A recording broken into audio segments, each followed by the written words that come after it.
केंद्र सरकार national monetization pipeline द्वारा सार्वजनिक क्षेत्र के उपक्रमों को निजी हाथों में बेचकर बड़ी साजिश की जा रही है। केंद्र की सरकार पूंजीपतियों के आगे नतमस्तक है। अंबानी, अडानी जैसे पूंजीपतियों के लिए यह सरकार काम कर रही है। यह आरोप centre of Indian trade union CITU ने लगाया है। इसके खिलाफ सीटू ने आज देश भर में प्रदर्शन किया है। शिमला में भी उपायुक्त कार्यालय के बाहर जोरदार प्रदर्शन किया गया व केंद्र की मोदी सरकार के खिलाफ जमकर नारेबाजी की। सीटू की अखिल भारतीय कमेटी के आह्वान पर आज पूरे देश के अंदर राष्ट्रव्यापी प्रदर्शन किए जा रहे हैं। अभी हाल ही में केंद्र सरकार ने जो नेशनल मोनेटाइजेशन पाइपलाइन लाई है और ये दावा किया है कि सार्वजनिक क्षेत्र के उपक्रमों को बेचकर 6 लाख करोड़ रुपया इकट्ठा किया जाएगा, ये एक बड़ी साजिश है। और हम ये कहना चाहते हैं कि केंद्र की सरकार जो है पूंजीपतियों के आगे गिरवी हो चुकी है।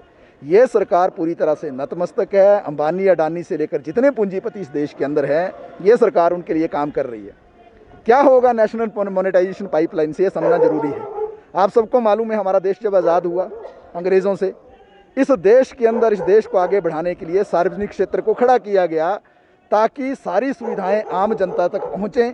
और इसी क्रम में चाहे वो BSNL था, चाहे वो बीमा था, चाहे वो बैंक था, चाहे वो स्टील की इंडस्ट्री थी, कोयले की खदानें थी, चाहे वो एयरपोर्ट थे, रेलवे था, या नेशनल हाईवेज थे, या सड़कें थी, या शिपिंग यार्ड थे, पावर सेक्टर था, इसके साथ साथ जो गैस का जो पूरा महकमा था, पेट्रोलियम का जो पूरा एक महकमा था, ये सारे महकमे खड़े किए गए ताकि आम जनता को सुविधा मिले और हमारा देश आगे बढ़े। और सबने देखा पिछले 70 सालों में हमारा देश जो है दुनिया के पूरे एक नक्शे पर जो है सामने उभर कर आया। लेकिन अब जिस तरीके से पिछले 7 वर्षों में इस देश के अंदर इन सारे सार्वजनिक क्षेत्र को बेचने की साजिश चल रही है, कौड़ियों के भाव इस पूरे सार्वजनिक क्षेत्र को बेचने की जो साजिश चल रही है, लगातार पिछले 7 वर्षों में एक एक करके सभी क्षेत्रों को बेचा गया है।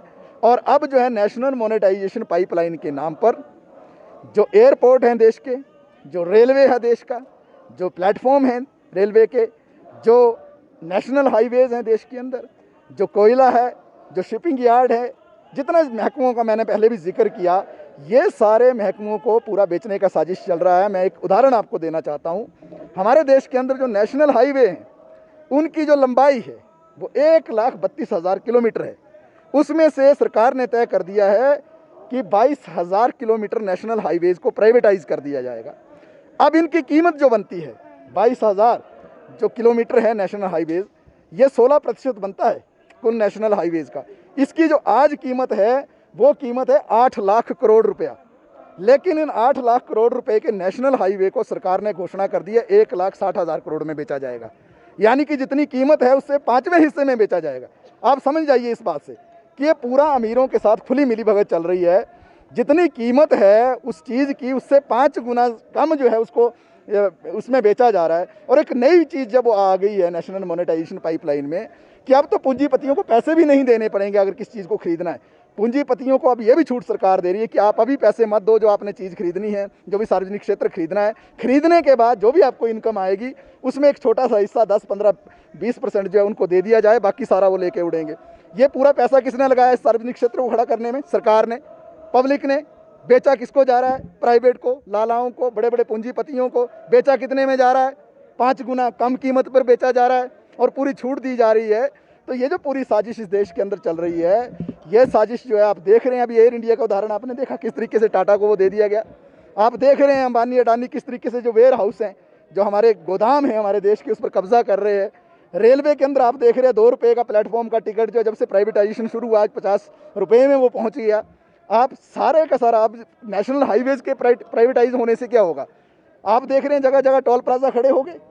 आप गुजरिए पंजाब से, हिमाचल से, आपको एक जगह जाना है तो आपको 5 जो है आपको उनसे टोल बैरियर से जाना पड़ेगा।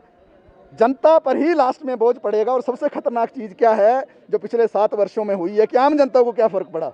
लोग ये पूछते हैं आम जनता को ये फ़र्क पड़ा। पिछले 7 साल में जितना निजीकरण हुआ है, सार्वजनिक क्षेत्र जितने हैं जिनका मैंने नाम लिया, इसमें 16 लाख लोग काम कर रहे थे जो सीधे काम कर रहे थे सरकार के पास। जो ठेके पर थे वो अलग हैं, कैजुअल अलग है, टेम्परेरी अलग है। आउटसोर्स अलग है, जो सीधे पक्के कर्मचारी थे वो 16 लाख थे, लेकिन पिछले 7 सालों में 16 लाख से ये संख्या घटकर निजीकरण के चलते ये हो गई 9,80,000, यानी कि 7 लाख लोगों की छंटरियां हो चुकी हैं, कर्मचारी घर जा चुके हैं। एक उदाहरण ले लीजिए, आप यहाँ BSNL के पास खड़े हैं, अभी 1.5 वर्ष पूर्व ही 90,000 BSNL के कर्मचारियों को पूरे देश में जो जबरन रिटायर करके जो घर भेज दिया गया है, उसको कंपलसरी रिटायरमेंट भी नहीं बोला, BRS बोला, जबरदस्ती दबाव बनाया, तनख्वाह दी नहीं, मजबूरी में उनको रिटायरमेंट लेनी पड़ी।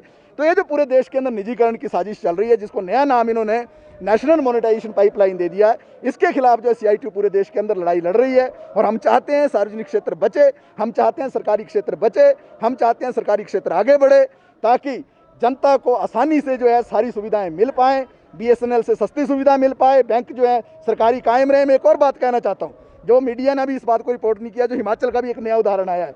2 दिन पूर्व जो है मुझे किसी अध्यापक ने इस बात का जिक्र किया कि सब जगह जो है अब फ़ोन किए जा रहे हैं बड़े बड़े आला अधिकारियों के द्वारा, या सरकार के जो मंत्री हैं और जो दूसरे विधायक हैं उनके ज़रिए सब जगह ये बोला जा रहा है सरकारी क्षेत्र में कि आपके जो खाते चलते हैं, जहाँ पैसा जमा करते हैं, मान लो स्कूल है, स्कूल का एक जो पैसा आता है उसको पहले वो SBI में या दूसरे सरकारी PNB में या यूको बैंक में जमा करते थे, उनको साफ निर्देश दे दिए गए हैं, दबाव बनाया जा रहा है कि आज के बाद जो है आपको पैसा जो है अपना सरकारी बैंक में नहीं डालना है। किस में डालना है? HDFC में डालना है, एक्सिस बैंक में डालना है। ये पूरी निजीकरण की साजिश है और सरकार खुले रूप से इन पूंजीपतियों के साथ है। इसके खिलाफ ही हमने ये प्रदर्शन आज यहाँ पर भी किया, पूरे देश में भी है और हिमाचल प्रदेश के अंदर भी हुए हैं। जी सर, सरकार का कहना